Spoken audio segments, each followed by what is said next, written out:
μαλάκα. Ρώτα τον ψηλό. Κουρώτα τον ψηλό. Ναι. Καλά, τι έχουν ακούσει τα αυτάκια μου εκεί μέσα, έτσι. Λοιπόν, μαλάκα, πρέπει να βάλεις μια κάμερα εκεί μέσα για να κρατήσεις αρχείο. Αυτό δεν γίνεται με τίποτα. Όλα γίνεται, ρε. Μαλάκα, να σου πω κάτι. Έτσι και με πιάσουνε με την κάμερα στο μαγαζί, το κλείσανε. Πέρα από όλα αυτά, δεν έχεις σκεφτεί να το κάνεις. Αν το έχω σκεφτεί, λέει. Βλέπεις. Πριν από 2 μέρες, ρε παιδί μου. Έτσι. Στο μαγαζί, κλείνω σιγά σιγά 2 άτομα τελευταία. 65. Και ενώ κάνω τον ένα, μου έχει βγάλει όλη τη μιζέρια της ζωής του. Και τα φράγκα δεν μου φτάνουνε και προβλήματα στο σπίτι και για να τη βγάλω τη γαμημένη τη σύνταξη μου βγάλανε το λάδι. Εντάξει, οκ, υπομονή, κάπου πρέπει να τα πει και αυτός, δεν λέω. Αλλά ξέρεις τι, εκείνη η μέρα δεν είχα καθόλου διάθεση, ρε μαλάκα, να... Τέλος πάντων. Του λέγανε ναι, ξέρω εγώ, συμφωνούσε για να τελειώνει, έκανα πιο γρήγορα να τελειώνω κι εγώ. Τελειώνω σε κάποια φάση. Σηκώνω, εντάξει, ευχαριστώ, πληρώνει. Φεύγοντας, πάει προς την πόρτα, κάνει ένα χειρότερα, ξέρω εγώ, και σηκώνει το χέρι έτσι να χαιρετήσει. Του λέω κι εγώ ένα γεια σας, ρε παιδί μου, και κάνω νόημα στον τελευταίο κύριο να πάρει τη θέση του. Και γυρνάει και μου κάνει μια... Κάτσε κάτω. Θα σου πω μια ιστορία. Τι ιστορία του λέω. Κάποτε μου λέει, μια φορά και έναν καιρό, υπήρχε ένα δάσος. Μέσα αυτό το δασάκι ζούσε ένας σκορπιός, μικρός. Δηλητηριώδης, αλλά μικρός. Αλλά δηλητηριώδης. Ναι. Αυτό ήθελα να πω. Λοιπόν, και αποφάσισε να βγει μια μέρα το δάσος, λέει. Κάτσε να περπατάει, βγαίνει από το δάσος, φτάνει στη λίμνη. Ποια λίμνη? Είχε δίπλα μια λίμνη. Δίπλα από το δάσος ακριβώς. Και ρε παιδί μου λέει, θέλω να περάσω απέναντι. Κάνει να βουτήξει μια, το ξανασκέφτεται. Λέει θα βουλιάξω. Και την ώρα που τα σκεφτόταν αυτά, φτάνει και ένα βατραχάκι εγώ δίπλα. Και πάει δίπλα του ρε παιδί μου. Του κάνει μια... Γεια σου ρε βάτραχη, του λέει. Γεια σου σκορπιέ, του λέει ο βάτραχος. Λέει τι κάνεις? Καλά, γιατί ρωτάς? Λέει να σου πω, του λέει, μήπως θα πας απέναντι? Του λέει ναι, απέναντι θα πάω, γιατί θες? Θα μπορούσα να με πετάξει και εμένα, του λέει, να με πάρεις στην πλάτη, λέει, να με πας μέχρι εκεί ρε παιδί μου, λέει, γιατί θέλω να περάσω. Όχι, του λέει ο βάτραχος, όχι. Του λέει γιατί άμα σε ανεβάσω στην πλάτη, λέει, θα με τσιμπήσεις. Λέει ρε χαζούλη, βρε, άμα σε τσιμπήσω δεν θα βουλιάξουμε και οι δύο? Ναι, του λέει. Πάμε. Και λέει ο βάτραχος εντάξει. Πηδάει στο νερό, ανεβαίνει και ο σκορπιός και αρχίζει να κολυμπάει. Ξέρεις, κολυμπάει. Στα μέσα περίπου της διαδρομής οι κινήσεις του άρχισαν να γίνονται πιο αργές. Ξέρεις, τα χέρια του και τα πόδια του δεν μπορούσαν να το πνίξει καλά πια και γρήγορα κατάλαβε ότι ο σκορπιός τον είχε τσιμπήσει. Παραλύει και αρχίζουν να βουλιάζουν σιγά σιγά. Και βουλιάζουν.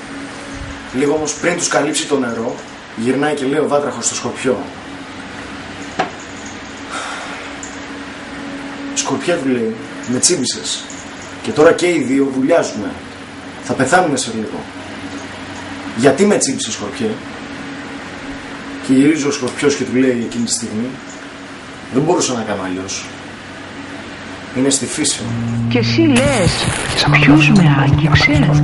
Κάποιος με άγγιξε. Πληρώνουμε να καταλαβαίνόμαστε. Όμως εμείς απλά συναλλασσόμαστε, υπολογίζουμε, μετράμε, δίνουμε παραστάσεις, δώσουμε λόγους και φέρνουμε ακροατήρια. Λέμε καλημέρα στο γειτονά μας, αλλά πραγματικά εκείνη τη στιγμή του ερχόμαστε να έχει μια καλημέρα. Μη φοβάσαι, μόνο εξακολούθησε. Τελικά είναι στη φύση μας η καλημέρα. Δεν το καταλαβαίνω. Αν υπάρχει τέτοια πανανθρώπινη λαχτάρα για ειρήνη, τότε γιατί γίνονται πόλεμοι? Προς τι όλη αυτή η μιλιταριστική βία? Εξαιτίας των κακών ειδήσεων. Τους δημιουργεί ανησυχία, ανασφάλεια. Ο Κοσμάκης είναι πρόθυμος να πάει στον πόλεμο μόνο και μόνο επειδή φοβάται τόσο πολύ το θάνατο. Δηλαδή, μα δεν το βλέπεις? Γι' αυτόν ο εχθρός αντιπροσωπεύει το θάνατο. Η κυβερνητική προπαγάνδα ζωγραφίζει τον εχθρό σαν ένα άπλιστο, ανέστητο, αρπακτικό τέρας. Έτσι λοιπόν, όταν πηγαίνουμε στον πόλεμο, πηγαίνουμε με μια ευγενική αποστολή.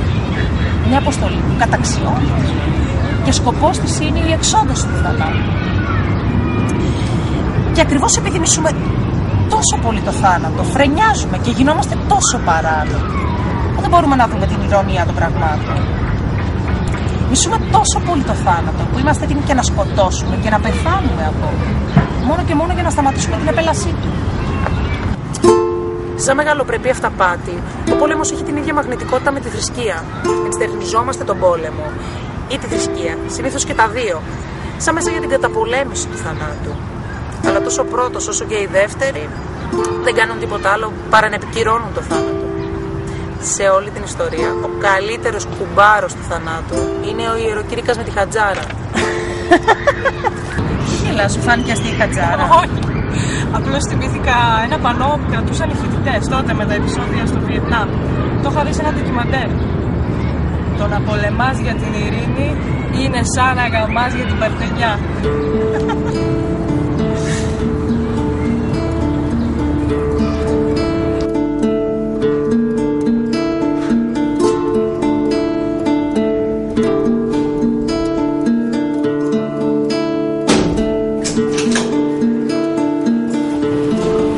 Πολλές φορές αισθανόμουν ότι ήθελα να πω πολλά, αλλά δεν μου βγαίνει τίποτα, ειδικά σε εκείνα. Τώρα έχω κλειστεί μέσα μου και μόνο με τη μουσική εκφράζομαι.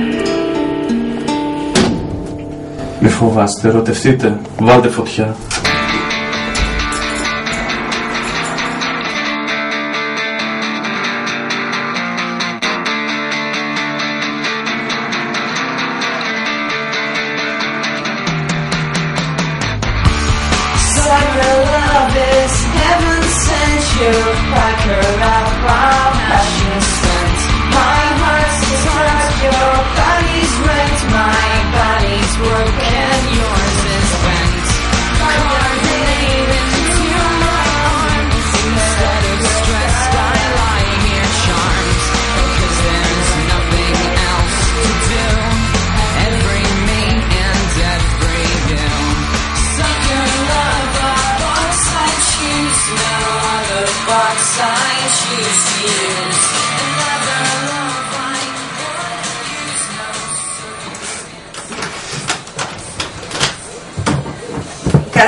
Η μουσική με εκφράζει απίστευτα, Δηλαδή, ρε παιδί μου, δεν ξέρω αν το έχεις παρατηρήσει, αλλά είναι πολύ παράξενο.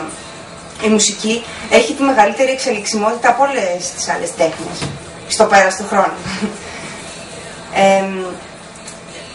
Παιδί μου, έχει πάρα πολλές εκφάνσεις. Δηλαδή, εμένα μου δημιουργεί συναισθήματα ηρεμίας, αγάπης, οργής. Και είναι και αυτό το στοιχείο του αέρα, ρε παιδί μου. Δηλαδή, η μουσική κυλάει σαν τον αέρα. Και μετά μπαίνει μέσα σου, στο κορμί σου, στην ψυχή σου. Τέλος πάντων, νομίζω ότι είναι πολύ παράξενο. Νομίζω ότι όλοι έχουμε μια δική μας προσωπική ιστορία που την συνδυάζουμε, την ταυτίζουμε με ένα μουσικό κομμάτι. Ας πούμε, εμένα αυτό το μουσικό κομμάτι, τέλος πάντων, το έχω ταυτίσει με μια δική μου ιστορία, Κατάλαβες. Για παράδειγμα, αυτό το κομμάτι μου δημιουργεί συναισθήματα αγάπης και μίσους. Σαν ένα συναίσθημα όμως.